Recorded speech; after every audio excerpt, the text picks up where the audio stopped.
السلام علیکم ورحمۃ اللہ وبرکاتہ۔ القرآن ریڈنگ میں آپ سب کا خیر مقدم ہے۔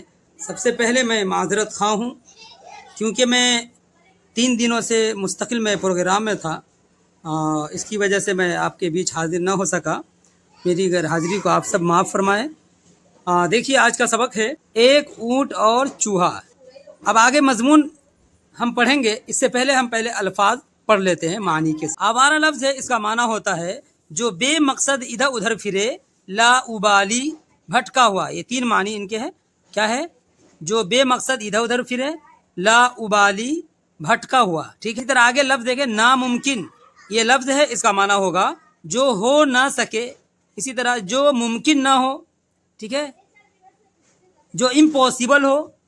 آگے لفظ ہے مقصد، مقصد لفظ ہے، اس کا معنی ہوتا ہے ارادہ، غرض، حاصل کرنے کی چیز۔ اسی طرح آگے لفظ ہے قامت، اس کا معنی ہوتا ہے قد، لمبائی، جسم کی اونچائی۔ آگے لفظ ہے کشادہ، اس کا معنی ہوتا ہے کھلا ہوا، وسیع، فراخ۔ ٹھیک ہے، اسی طرح آگے لفظ ہے اطاعت، اس کا معنی ہوگا فرما برداری، حکم ماننا۔ آگے لفظ ہے ضائع، اس کا معنی ہوتا ہے برباد، خراب، بیکار ہو جانا۔ آگے لفظ ہے احمق، اس کا معنی ہے بے وقوف، نہ سمجھ۔ الفاظ ہو گئے، چلیے اب مضمون شروع کرتے ہیں۔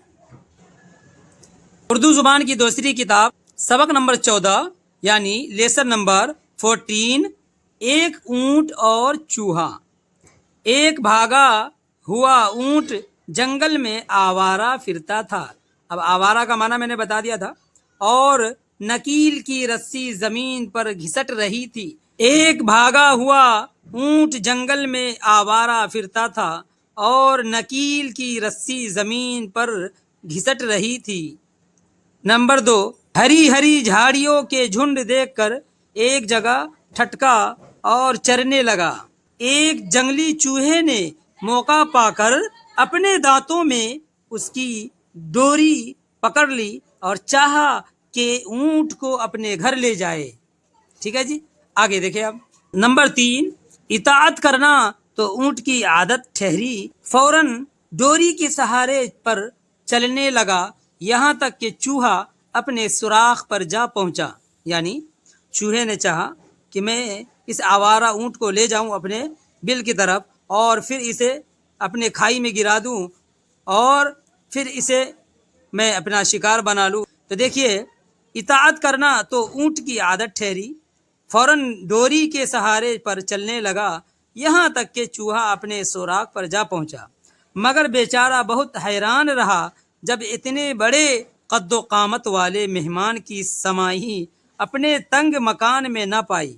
یعنی اونٹ ظاہر سی بات ہے قد و قامت، اس کا جسم و جثہ، ہائٹ، لمبائی، چوڑائی سب کچھ بہت زیادہ ہوتا ہے، اور چوہا کہاں معمولی، اور پھر اس کی بل ایک دم پتلی سی باریک سوراخ ہوتی ہے۔ تو وہ دیکھے کہ بیچارہ بہت حیران رہا، کون؟ چوہا، جب اتنے بڑے قد و قامت والے مہمان کی سمائی اپنے تنگ مکان میں نہ پائی۔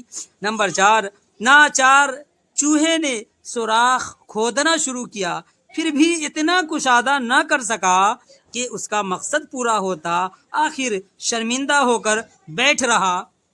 نمبر 5، شاید تم ہنسو گے کہ بڑا ہی احمق، یعنی بے وقوف، نہ سمجھ، شاید تم ہنسو گے کہ بڑا ہی احمق چوہا تھا جس نے یہ بیہودہ خیال باندھا اور بے فائدہ کوشش کی، مگر تم غور کرو کہ جو آدمی فضول اور بیہودہ کاموں میں اپنی عمر ضائع کرتے ہیں، کیا وہ اس چوہے سے زیادہ نادان نہیں ہیں؟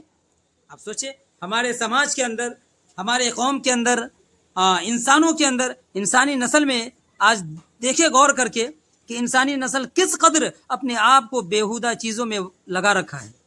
تو اسی کو پوئم کے ذریعے یہ سمجھایا گیا ہے شعر کے اندر۔ دیکھیں کیا کیا خیال باندھے نادان نے اپنے دل میں، کیا کیا خیال باندھے نادان نے اپنے دل میں، پر اونٹ کی سمائی کب ہو چوہے کے بل میں۔ اب ظاہر سی بات ہے اونٹ ایک قد و قامت والا جانور ہے اور بل چوہے کی چھوٹی سی ہوتی ہے، وہاں کیسے یہ اونٹ سما سکتا ہے؟ نہیں نا۔